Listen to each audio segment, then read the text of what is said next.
오늘 묵상할 본문은 에스라 9장 9절에서 15절까지입니다. 출애굽한 이스라엘 백성들이 가나안 땅에 들어갈 때 주님은 일찍이 선지자들을 통하여 경고하신 바가 있다.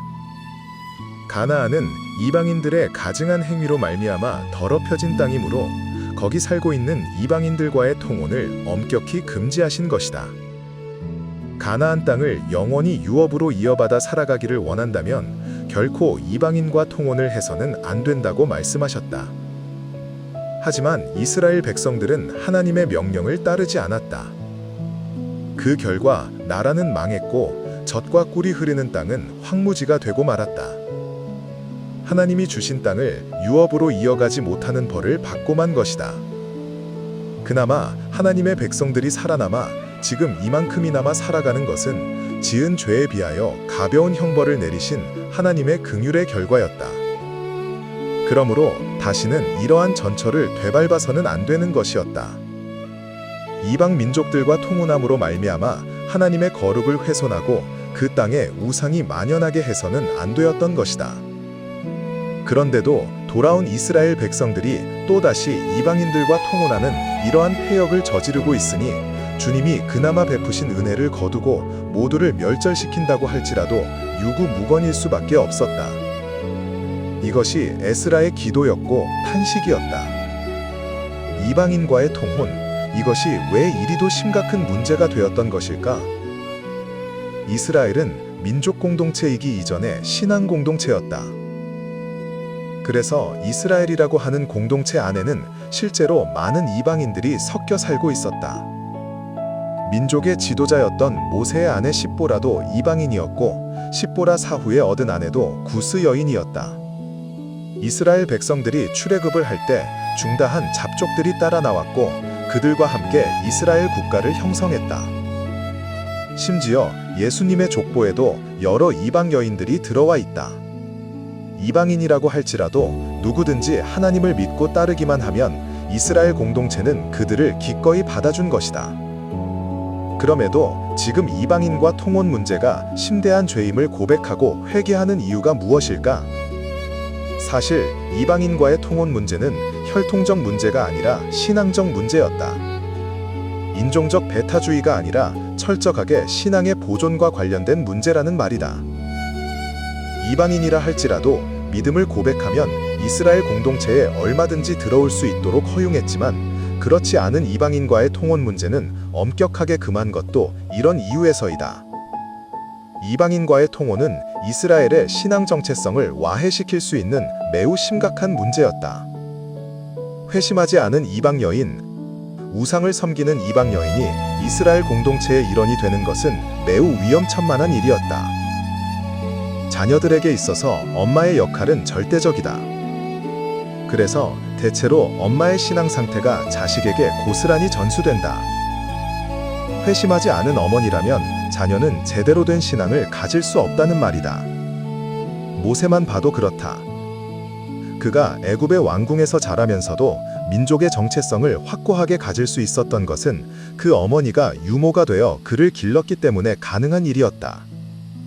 그러므로 지금 이스라엘 백성들의 이방 통혼의 문제는 곧 믿음의 공동체의 정체성을 깨뜨리는 행위이며 선조들이 범죄하여 멸망을 자초했던 우상 숭배의 죄를 답습하는 행위였다.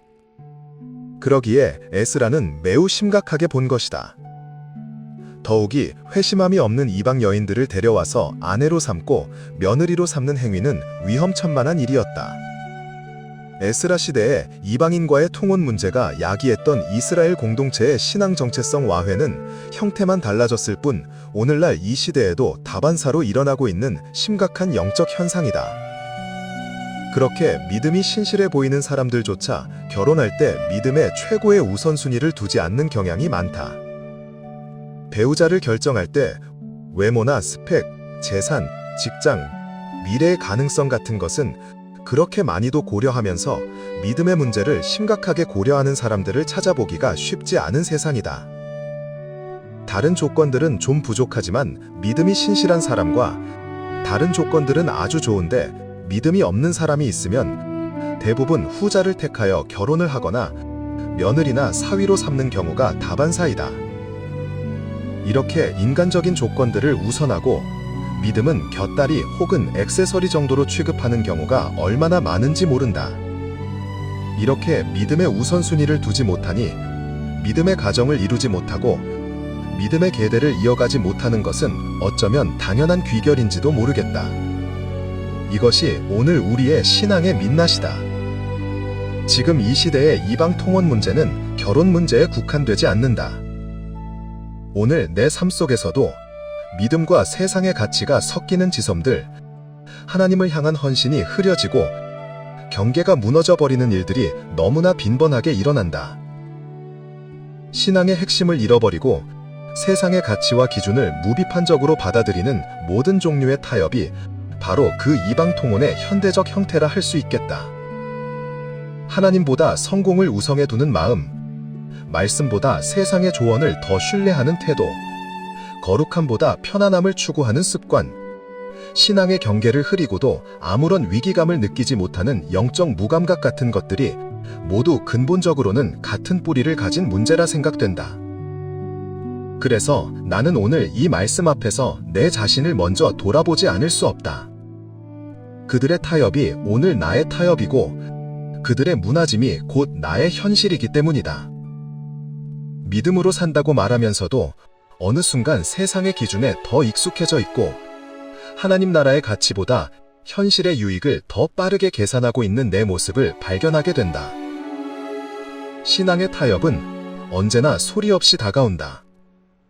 그래서 처음에는 별것 아닌 것처럼 보이지만 어느 순간 그것이 내 마음의 중심을 차지하고 마는 경우가 얼마나 많았던가.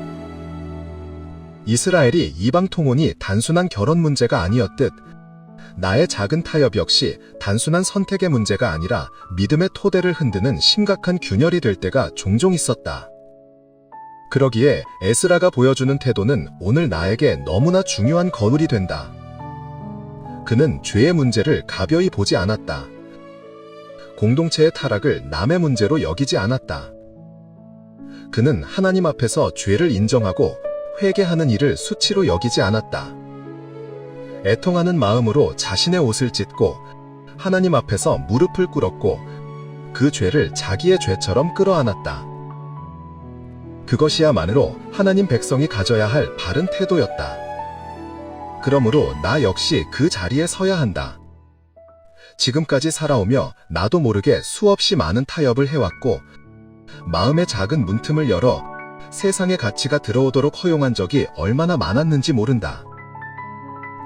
너무나 부끄럽고 마음이 무거워진다. 하지만 동시에 감사한 것은 하나님께서 여전히 남은 자의 마음을 움직이시고 회개의 자리에 돌아오도록 부르신다는 사실이다.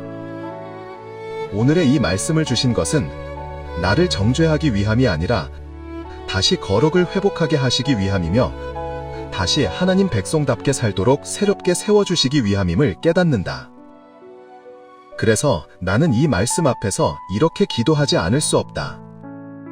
주님, 제 마음의 깊은 곳에서 타협과 혼합을 허용했던 부분들을 모두 깨닫게 하옵소서. 신앙의 정체성을 무너뜨리는 작은 타협과 혼합주의는 언제나 가장 가까운 관계와 가장 사적인 영역에서 시작됨을 고백합니다. 그러므로 이러한 부분을 더욱 깊이 주의하며 하나님의 말씀 앞에 서게 하옵소서. 말씀보다 세상을 더 신뢰했던 순간들을 드러나게 하옵소서. 그리고 에스라처럼 죄를 슬퍼할 줄 아는 마음, 하나님 앞에 엎드릴 수 있는 마음을 제 안에 새롭게 일으켜 주옵소서.